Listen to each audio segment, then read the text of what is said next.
అధ్యక్ష అన్ని వాస్తవాలు బడ్జెట్ బుక్కులు పెట్టుకునే మాట్లాడుతున్నా, మీలాగా నోటికి ఏం మాట్లాడతలేదు అధ్యక్ష.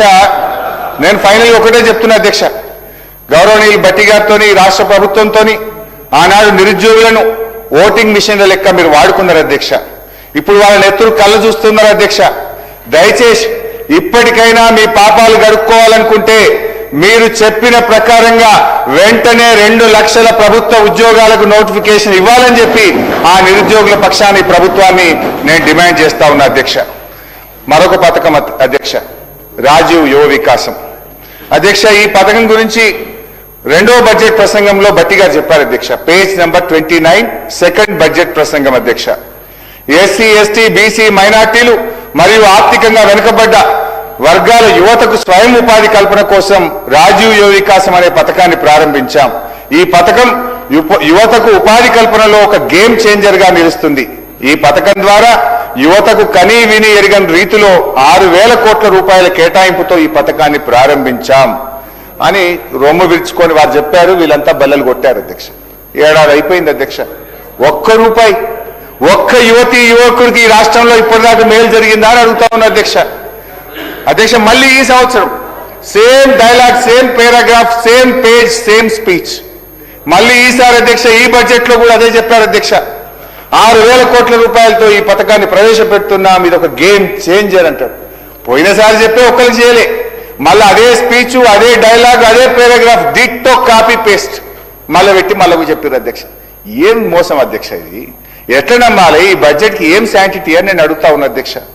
మీరు గేమ్ చేంజర్ అని డప్పు కొట్టుకున్న ఈ పథకం కింద ఇప్పటి వరకు ఎంతమంది ఎస్సీ ఎస్టీ బీసీ మైనార్టీ యువకులకు సాయం చేశారో ఒక్కసారి ఆ వివరాలు చెప్పాలని చెప్పి గౌరవనీయులు భట్టి గారు నేను అడుగుతా ఉన్నా అధ్యక్ష. కానీ విని ఎరగని రీతిలో కేటాయించిన 6,000 కోట్లు ఏ యువకుల ఖాతాల్లో పడ్డాయో, ఎవరి జేబుల్లోకి మళ్ళాయో, లేక మీ ఎగవేతల ఖాతాలో జమైనాయా క్లారిఫై చేయాలని చెప్పి భట్టి గారిని నేను అడుగుతా ఉన్నా అధ్యక్ష. నాకు సందేహం వస్తుంది అధ్యక్ష. అక్కడ చూస్తే ఇందిరమ్మ ఆత్మీయ భరోసా, ఇక్కడ చూస్తే రాజీవ్ యువ వికాసం, పేర్లు ఘనంగా ఉన్నాయి. పాపం పెద్దలు ఇందిరమ్మ గారు, కీర్తిశేషులు రాజీవ్ గాంధీ గారు పేరు పెట్టింది అధ్యక్ష. నాకంటే Revanth Reddy guarantee I know him, ఎందుకంటే నాతో కూడా పనిచేసింది. రేవంత్ రెడ్డి గారంటే వారి మీద, ఇందిరమ్మ మీదనో రాజీవ్ గాంధీ మీద ఆయనకు ప్రేమ ఉండకపోవచ్చు. కానీ భట్టి గారు అయితే దశాబ్దాల తరబడి కాంగ్రెస్ పార్టీలనే ఉన్నారు కదా. మీరైతే కాంగ్రెస్ పార్టీలనే ఉన్నారు కదా భట్టి గారు. మీ పెద్దల పేర్లు పెట్టి పథకాలు అమలు చేయకపోవడం వల్ల ఇది వారిని గౌరవిస్తున్నారా, మీరు వారిని అవమానపరుస్తున్నారా? ఒకవేళ మీకు అమలు చేసే ఉద్దేశమే లేకపోతే భట్టి గారు, రాజీవ్ యువ వికాసం అనే బదులు రేవంత్ ఆత్మీయ మోసం అని పెట్టుకోండి, లేదు భట్టి విక్రమార్క గారి యువ భ్రమలు అని పెట్టుకోండి. మీ పేర్లు పెట్టుకోండి, వాళ్ళ పేర్లు పెట్టి ఎందుకు మోసం చేస్తున్నారని చెప్పి నేను అడుగుతా ఉన్నా అధ్యక్ష. అధ్యక్ష మహిళల విషయంలో ఏం చెప్పారు? మహిళల విషయంలో అధ్యక్ష ఇది 24-25 బడ్జెట్ అధ్యక్ష. పేజ్ నెంబర్ 34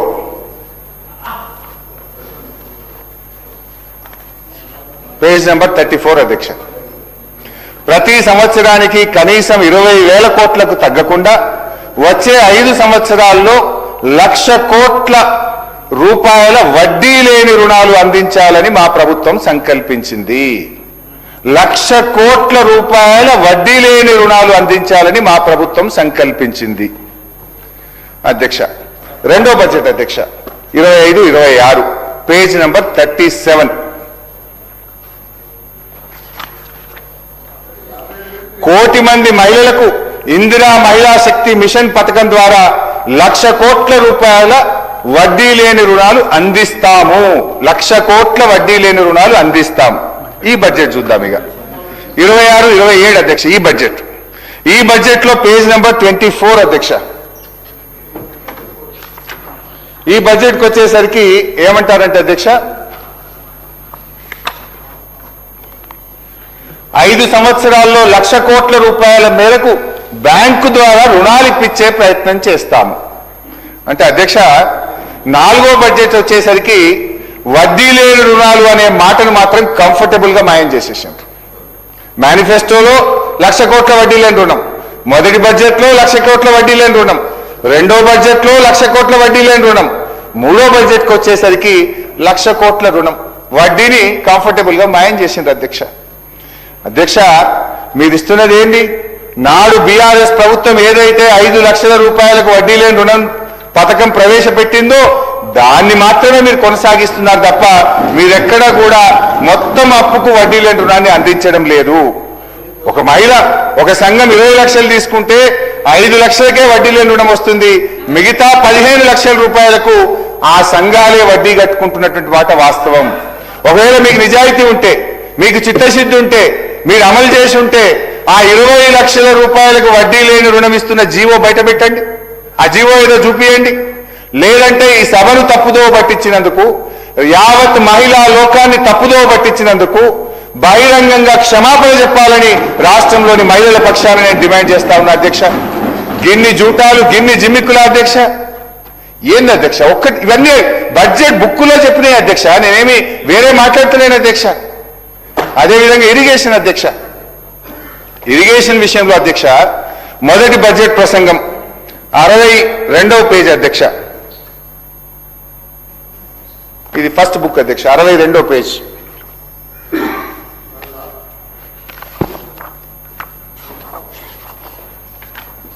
ఏం చెప్పారు అధ్యక్ష? మా ప్రభుత్వం తుది దశలో ఉన్న ఇలాంటి ప్రాజెక్టులు మరియు ఆయకట్టు తక్షణం పెంపొందించే 6 ప్రాజెక్టులను ఈ ఆర్థిక సంవత్సరంలో మరియు 12 ప్రాజెక్టులను వచ్చే ఆర్థిక సంవత్సరంలో పూర్తి చేస్తాం. అంటే 24-25లో 6, 26-27లో 12, 18 ప్రాజెక్టులు పూర్తి చేస్తామని బడ్జెట్ ప్రసంగంలో గౌరవనీయులు భట్టి గారు సెలవిచ్చారు అధ్యక్ష. అదేవిధంగా ఉత్తమ్ గారు బడ్జెట్ పద్దుల మీద మాట్లాడినప్పుడు మొదటి సంవత్సరం 6,55,000 ఎకరాలకు ఇస్తాం, 25-26లో 5,05,000 ఎకరాలకు సాగునీరు అందిస్తామని చెప్పి గౌరవనీయులు ఉత్తమ్ గారు కూడా చెప్పారు అధ్యక్ష. నేను అడుగుతా ఉన్నా ఇప్పుడు భట్టి గారిని, ఉత్తమ్ గారిని ఒక్కసారి గుండె మీద చేసుకొని చెప్పండి అధ్యక్ష, మీరు చెప్పిన ఆ 18 ప్రాజెక్టులు ఏమైనాయి? ఆ 11,60,000 ఎకరాల ఆయకట్టు ఏమైంది? 2.5 ఏళ్ల మీ పాలనలో ఒక్క ప్రాజెక్ట్ అయినా పూర్తయిందా? ఒక్క ఎకరానికైనా నీళ్లు ఇచ్చారా అని నేను అడుగుతా ఉన్నాను అధ్యక్ష. మీ బడ్జెట్ పుస్తకాల్లోనే నీళ్లు దుంకుతున్నాయి, మీ బడ్జెట్ పుస్తకాల్లోనే ఆయకట్టు పెరుగుతుంది తప్ప క్షేత్రస్థాయిలో ప్రాజెక్టులు పూర్తి కావడం లేదు, ఆయకట్టు పెరగడం లేదు అధ్యక్ష. అదేవిధంగా అధ్యక్ష, బడ్జెట్ ప్రసంగంలో భట్టి గారు 24-25 అధ్యక్ష, పేజ్ నంబర్ 8 అధ్యక్ష, ఎంత గొప్పగా చెప్పారంటే పేజ్ నంబర్ 8లో బడ్జెట్ అనేది కేవలం అంకెల సమాహారం కాదు, అది మన విలువల మరియు ఆశల వ్యక్తీకరణ కూడా. మేము ప్రవేశపెడుతున్న ఈ బడ్జెట్ మమ్మల్ని నమ్మిన రాష్ట్ర ప్రజల ఆకాంక్షలు మరియు వారి నమ్మకాల ప్రతిబింబం. చాలా బాగా చెప్పారు అధ్యక్ష. మరి ఏమైంది అధ్యక్ష? విలువలు అడిగంటిపోయినాయి, ఆశలు ఆవిరైపోయినాయి, ప్రభుత్వం ఆడి తప్పింది, పాలన పూర్తిగా గాడి తప్పింది. చట్టసభల సాక్షిగా లిఖితపూర్వకంగా బడ్జెట్ పుస్తకాల్లో నొక్కి వ్యాఖ్యానించిన అంశాలకే దిక్కు లేకుండా పోతే ఇది ప్రజాపాలన చెప్పుకోవడానికైనా కొంచెమని ఉండాలి కదా అధ్యక్ష. ఏదైనా అంటే చాలు పెద్ద నోరు తీసుకొని మా మీద విరుచుకుపడతారు. మీ 10 ఏళ్ళు ఏం చేశారు, మీరేం చేశారని మాట్లాడతారు అధ్యక్ష. మీరే కదా బాండ్ పేపర్ల మీద సంతకాలు పెట్టింది, భట్టి గారు మీరే కదా బాండ్ పేపర్ల మీద సంతకాలు పెట్టింది. ఇది చెక్ అన్నారు, మీరు ఇది చెక్ బుక్ గా భావించండి అన్నారు. మరి 6 గ్యారంటీలు అమలు చేసింది లేదు, 420 హామీలు నిలబెట్టుకున్నది లేదు, ప్రజల ఆకాంక్షల్ని నెరవేర్చింది లేదు. ఆత్మస్తుతి పరనిందకు పాల్పడుతూ పొద్దుగడుపుతా ఉన్నారు అధ్యక్ష. దాదాపు సగం పరిపాలన పూర్తవుతున్న దశలో ప్రవేశపెట్టిన ఈ బడ్జెట్, మరి ఈ బడ్జెట్ లో కూడా ఏముందంటే అధ్యక్ష, గాలి మాటలు. గత బడ్జెట్ లో చెప్పినవన్నీ గాలి మాటలైతే ఈ బడ్జెట్ లో కూడా అవాస్తవాల కోటలాగా కనబడతా ఉంది అధ్యక్ష. మరి 26-27 బడ్జెట్ లో భట్టి గారు ఏం చెప్పారో కూడా ఒకసారి చూద్దాం అధ్యక్ష.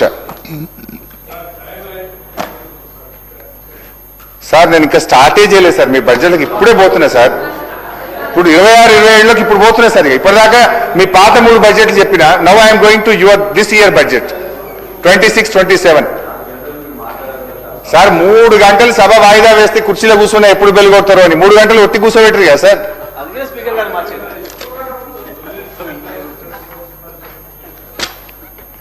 భట్టి గారు మీరు ఇక్కడ ఉన్నప్పుడు ఎంత మంచిగుంటారు సార్, గట్టు బొంగనే మారిపోయింది మొత్తం. ఇక్కడ ఉన్నప్పుడు మంచిగుంటారు సార్ మీరు. అధ్యక్ష, ఈ కొత్త బడ్జెట్లో 26-27 బడ్జెట్లో పోయే ముందు అధ్యక్ష, భట్టి గారు ఒక మాట అన్నారు అధ్యక్ష, కొద్దిగా వినాలి భట్టి గారు. 24-25 బడ్జెట్లో మీరు ఒక మాట అన్నారు, మమ్మల్ని విమర్శించే క్రమంలో ఒక మాట అన్నారు. 24-25 ఫస్ట్ బడ్జెట్లో మీరు అన్న మాట గుర్తు చేసి నేను ఈ బడ్జెట్లోకి వెళ్తా అధ్యక్ష. తెలంగాణ రాష్ట్రం ఏర్పడిన 10 ఏళ్ల తర్వాత వాస్తవానికి దగ్గరగా ప్రణాళికాబద్ధమైన బడ్జెట్ను తొలిసారిగా మా ప్రభుత్వం 2024 ఫిబ్రవరి 10న శాసనసభలో ప్రవేశపెట్టడం జరిగింది. For the first time on February 10th, 2024, after 10 years of formation of Telangana, our government has presented a realistic and planned budget అని చెప్పారు అధ్యక్ష. ఇది 24-25. మరి అది ఎంతవరకు రియలిస్టిక్ ఉందో ఒక్కసారి నేను చెప్తా, భట్టి గారు బహుశా మీరు నోట్ చేసుకుంటారో లేదా మీకు తెలిసే ఉంటుంది, మీరు పెట్టిన బడ్జెట్ ఆఫ్ కోర్స్. 2024-25 అధ్యక్ష, వారు చెప్పడం స్టార్టింగ్ ఏమన్నారు, మాది రియలిస్టిక్ బడ్జెట్, మాది ప్లాన్డ్ బడ్జెట్, 10 ఏళ్ల తర్వాత ఫస్ట్ టైం నేను రియలిస్టిక్ బడ్జెట్ పెడుతున్నా అని బల్లగుద్ది చెప్పిండు భట్టి గారు. మరి ఆ బడ్జెట్ రియాలిటీ ఏందో ఇప్పుడు ఒక్కసారి బయట పెడతా అధ్యక్ష.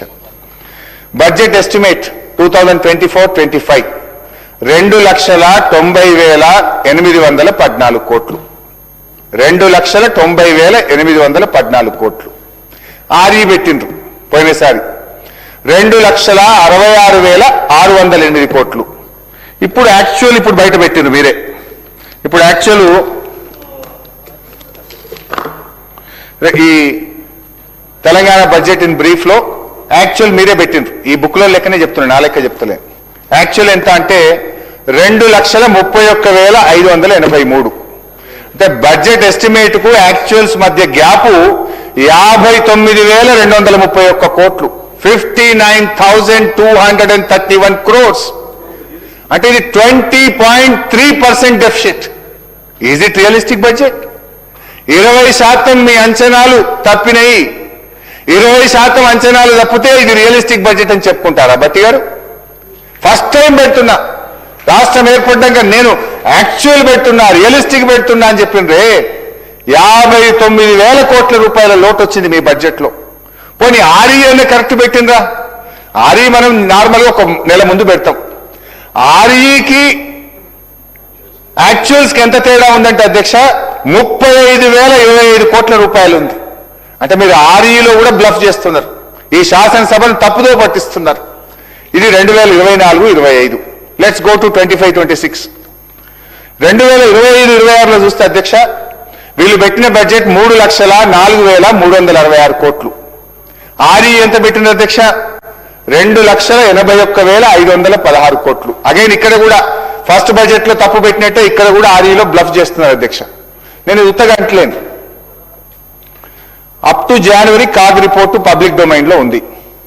కాగ్ రిపోర్ట్ ప్రకారంగా జనవరి వరకు రాష్ట్ర ప్రభుత్వానికి వచ్చిన ఆదాయం 2,07,558 కోట్లు.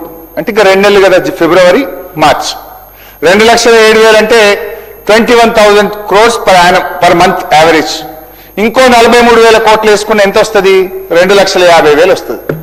మీరు పెట్టుకున్నది 3,04,000, వచ్చేది ఎంత అధ్యక్ష? 2,50,000 కోట్లు. అగైన్ ఎంత గ్యాప్ అధ్యక్ష? 54,000 కోట్లు. ఫస్ట్ బడ్జెట్ లో 55,000 కోట్ల గ్యాప్, 59,000 కోట్ల గ్యాప్. సెకండ్ బడ్జెట్ లో 54,000 కోట్ల గ్యాప్ అధ్యక్ష. ఇక థర్డ్ బడ్జెట్ నిన్న పెట్టారు. థర్డ్ బడ్జెట్ చూస్తే అధ్యక్ష 26-27 3,24,000 కోట్లు పెట్టారు అధ్యక్ష భట్టి గారు. మరి ఇప్పుడు మన సెకండ్ బడ్జెట్ రీచ్ ఇప్పుడే మనం మాట్లాడుకున్నాం అధ్యక్ష. హార్డ్లీ అది 2,50,000 కంటే ఎక్కువ చేరే పరిస్థితి లేదు. ఇప్పుడు ఎంత పెట్టారు? 3,24 పెట్టిండ్రు. 74,000 కోట్ల రూపాయలు ఎక్కువ పెట్టారు. విల్ ఇట్ రీచ్ అధ్యక్ష? ఈజ్ ఇట్ రియలిస్టిక్ బడ్జెట్ అధ్యక్ష?